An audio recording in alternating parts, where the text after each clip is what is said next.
Hi, everybody. My name is Stace Johnson, and I'm a Denver area writer and musician. And I've published numerous nonfiction articles and some short stories and several poems. But this video is about my first fiction sale, which was called Chesterfield Gray. It was published in a book called Edward Bryant's Sphere of Influence in 2017. And that was an anthology of stories by friends and students of the late Ed Bryant. Unlike most stories in that book, this story is more of a maybe slightly noir historical fiction, um, as opposed to a science fiction, fantasy, or horror story. But it was workshopped in two of Ed's writing workshops, and so I think Ed liked the story, and I think that's one of the reasons that it was included in the anthology. I'm very grateful for that. I should mention also that November 24th of this year is the last day that that book can be purchased as new. It'll be going out of print due to the contract that was arranged with Ed's estate. So if you want a copy of it, go grab it from your local booksellers.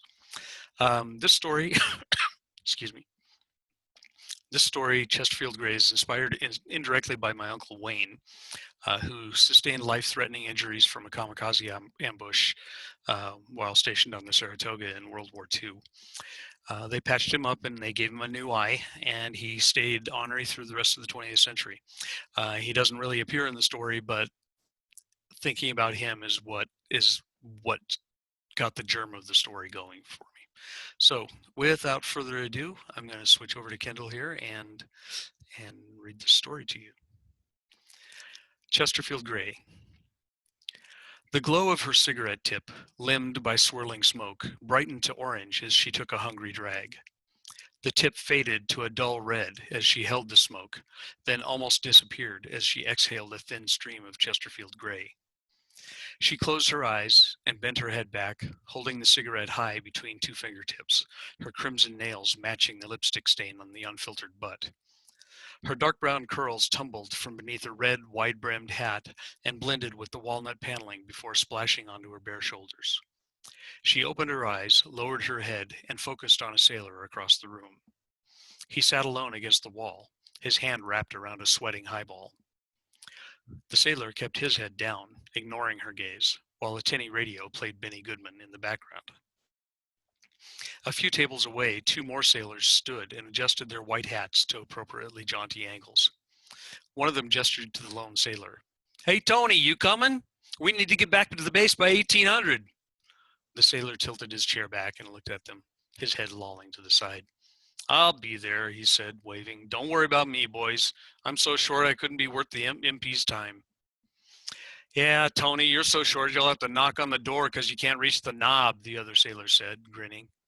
Tony looked away and pretended to scratch a sideburn with his middle finger. The two sailors swaggered to the bar, paid their tab, and left Tony alone with the barkeep and the woman in red. Tony watched them walk out the door and turned his gaze to the proprietor, Jimmy, polishing glasses behind the bar. "I bet he does a tidy little business here," Tony thought. He scanned past the Uncle Sam poster on the wall to look through a veil of smoke at the woman in red. "I bet she does good business here, too."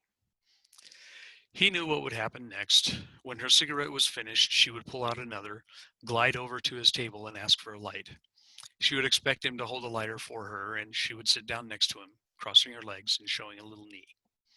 It was the same routine, time after time, and it worked on most sailors, but then most sailors wanted that kind of attention. Tony dropped his gaze to his glass as she stubbed out her cigarette halfway through, leaving the butt resting against the side of the ashtray. She stood and walked through the gray swirl toward him, pulling another cigarette out of her case. Tony watched out of the corner of his eye as Jimmy set two glasses on the bar, a highball and a stem. "Well, that confirms my theory about how much business she does here," Tony thought, smirking. The woman stopped by his table and stood for a moment. Tony studied the ice in his highball. She snapped her cigarette case closed and cleared her throat. "If I'd wanted a tramp, I'd go find one. Scram," Tony said. He continued to stare into the glass. She only missed one beat.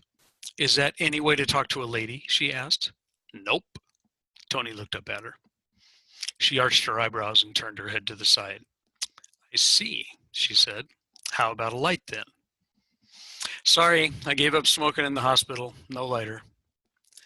She leaned over the table, the bodice of her strapless dress relaxing as she put her hand on his shoulder for support. God, that's horrible. Fine then, I'll get my own light. She retrieved a book of matches from his unused ashtray, straightened up, and proceeded to light her Chesterfield. Look, honey, I said get lost. I don't want company, and I don't need your smoke in my face. He waved his hand and looked at her through the swirling gray. The woman's eyes locked onto his. My name's Marla, not Honey, she said, blowing smoke from the side of her mouth. Gotcha. Look, Marla, why don't you go back over to your table and hit on the next guy? I'm not buying. She stared down into his eyes and he held his ground. They are pretty brown eyes, he thought, but I still ain't buying. Her gaze lingered a little longer than he expected, but he didn't break the eye contact. How about a deal, she said. I think you need the company, so I'm going to stay, but I'll put the cigarette out. Marla twisted the tip of the Chesterfield against the side of the ashtray, sculpting it into a cone so she could light it again later. And you won't have to buy anything except a drink. For me. She sat down across from him and put her chin on the back of her hand.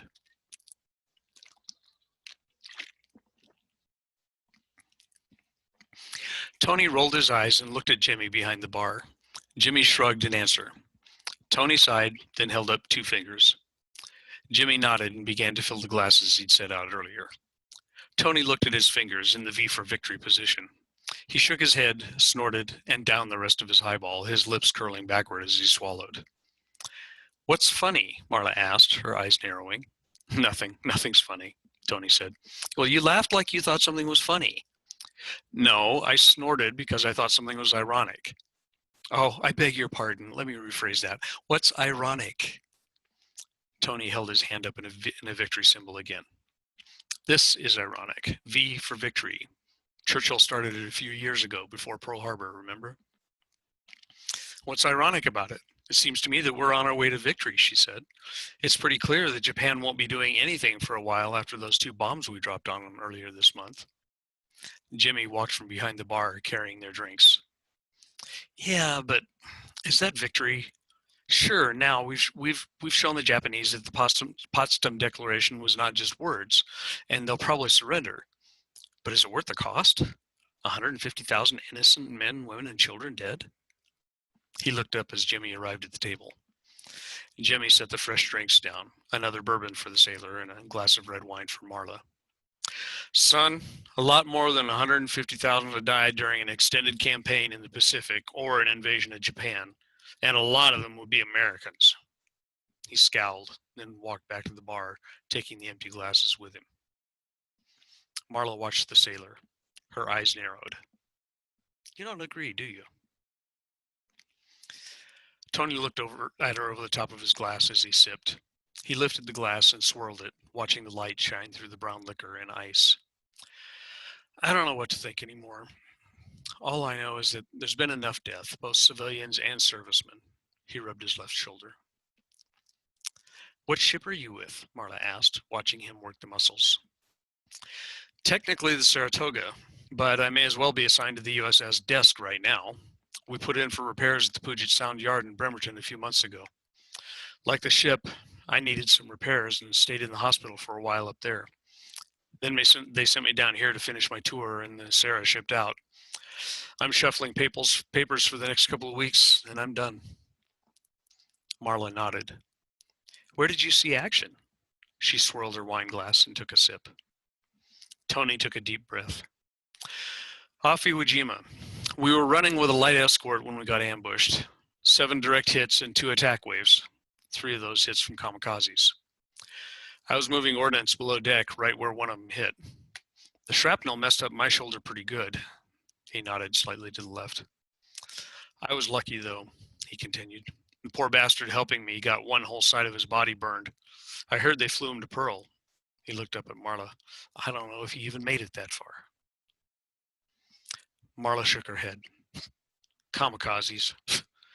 I don't know how people can be convinced that anything is important enough to throw their own lives away. She began to bring her hand to her mouth. Then she remembered she didn't have a cigarette and started playing with her curls instead. Tony smiled, pulled the ashtray over, handed her the Chesterfield she'd put out before, and struck a match for her. You know, I used to feel the same way. After Pearl, I hated the Japanese. Like most people, I wanted to see them wiped off the face of the earth. Worse than Nazis, I thought. When the Sarah got ambushed, most of the guys just hated them more. But when I got up off the deck, I saw something that woke me up. Tony reached in his pocket and brought out a small handmade book with thick pages. The edges were scorched black and the pages warped. Marla opened it to find a small album with photographs glued to each page. Black and white images of two children and a woman, all Japanese, looked back at her. She handed it back, no expression on her face. As I was lying on the deck after the crash, I felt something under my back. It was part of the pilot's flight jacket, and this was tucked inside a pocket. Tony thumbed to a page in the back and showed it to her. Now, look at this one. The picture was older than the others and showed a pair of young boys, one Japanese and one white, playing together. He handed the book to Marla again. Tony sipped his bourbon while she looked at the picture. My father was a government diplomat. We traveled from city to city, country to country. And it seems like I grew up on ships in between continents, so it seemed natural for me to join the Navy. Like most government brats, I never had many friends, but I remember a couple of names and faces. We lived in Japan for a while in the mid-30s, and I remember one boy named Sachi. He was as close as I ever came to having a best friend. Our fathers worked together at the embassy, and we would play in Sachi's room while our mothers gossiped. Tony tapped the little photo album in Marla's hand. That picture might as well be of Sachi and me. My father had one similar to it on his desk. He said he kept it there to remind him what diplomacy was all about. Marla raised her eyes to meet his and handed the miniature album back. Go on, she said. As soon as I saw that picture, memories of Sachi came flooding back, and everything about this damn war changed for me. Every night when I dream, I see Sachi's face behind the yoke of that Zero as it dives for the ship. He paused for a moment and looked at Marla through the smoke curling off of the tip of her cigarette.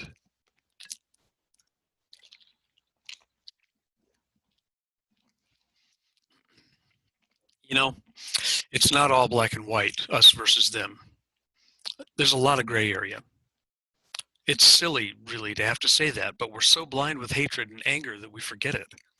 I forgot it until I was almost killed by someone who may as well have been an old friend. Tony stopped, looking at the ice in his glass again. Of course, that's not a very popular position right now, I'm afraid, especially for an enlisted man. I could get thrown in the brig for being a sympathizer. He took a drink.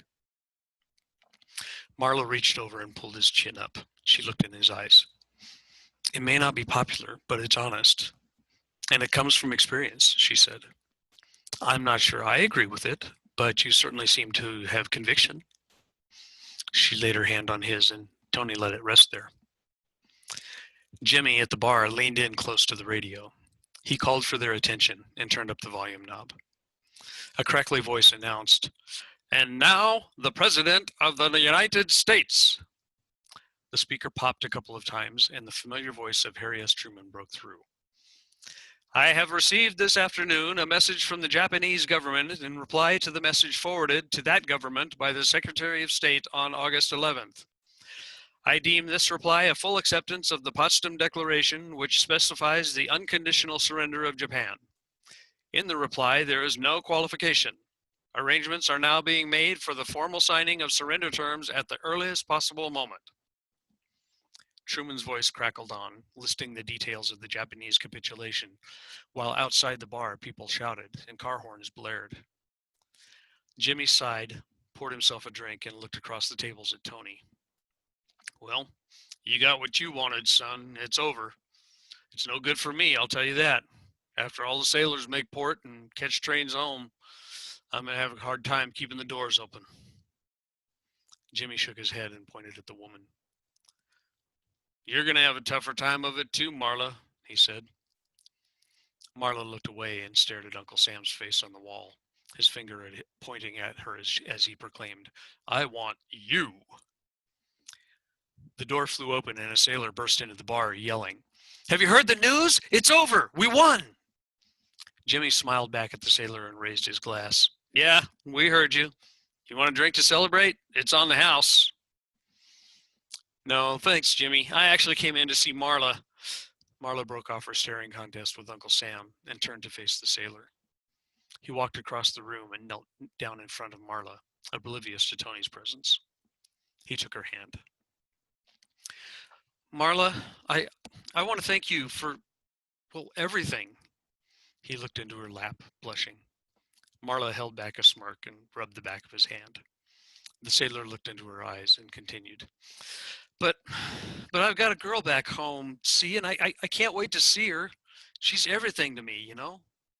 He swallowed. "I just had to let you know that I couldn't have made it through this war without you."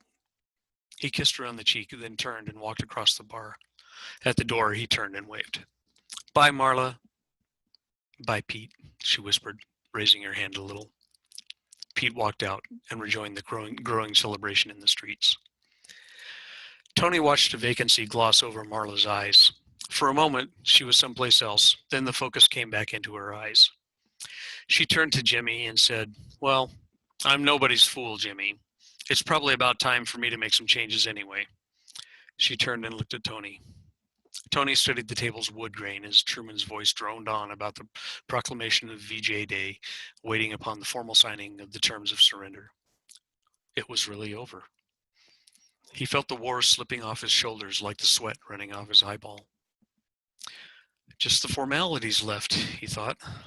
Now what do I do? How do I build some meaning into this life?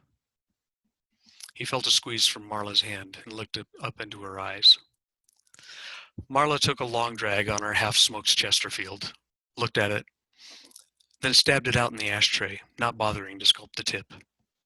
A smile brushed her lips as she exhaled the smoke and pushed her cigarette case to the side. Tony smiled back and squeezed her hand. So that's the end of the story. I have to say, reading it in the time of Me Too and so forth, I'm a little uncomfortable with it. I know that I wrote it and tried to go for a voice that was mid 40s, and it might be a little caricaturish even in terms of that. But in retrospect, after having seen how the world has changed a little bit in the last few years, I think I probably would have written the character differently. As it is, it's a piece that stands. It's out there in the world.